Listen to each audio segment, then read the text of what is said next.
In today's video, I'm going to teach you how to create estimates in QuickBooks Online using the current desktop interface. Start on the QuickBooks Home dashboard. From here, click All Apps to open the main feature areas. In the Customer Hub, choose Estimates. This brings up your Estimates workspace. Click Create Estimate to start a new one. Begin with the Customer field. Select an existing customer from the list, or add a new one if this is their first estimate. Including the customer's email now makes it easier to send the estimate later. Next, confirm the estimate date.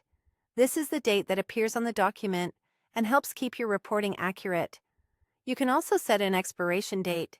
It's optional, but it's a helpful way to communicate how long your pricing is valid and to encourage timely decisions.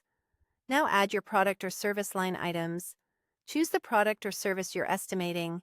If the item has default rates or descriptions, QuickBooks will pull them in automatically to save you time. Enter the service date to show when the work is scheduled or was completed. This is especially useful for projects or time-based services. Update the description if you need to add scope details, delivery notes, or part references. Enter the quantity and rate for each line. QuickBooks will calculate the amount, but it's always a good idea to double-check the math. Then select the appropriate VAT rate for each line so the tax is calculated correctly.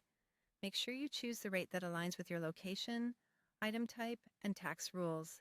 If you want to add context for your customer, use Note to Customer. This appears on the estimate and is perfect for timelines, terms, or clarifications.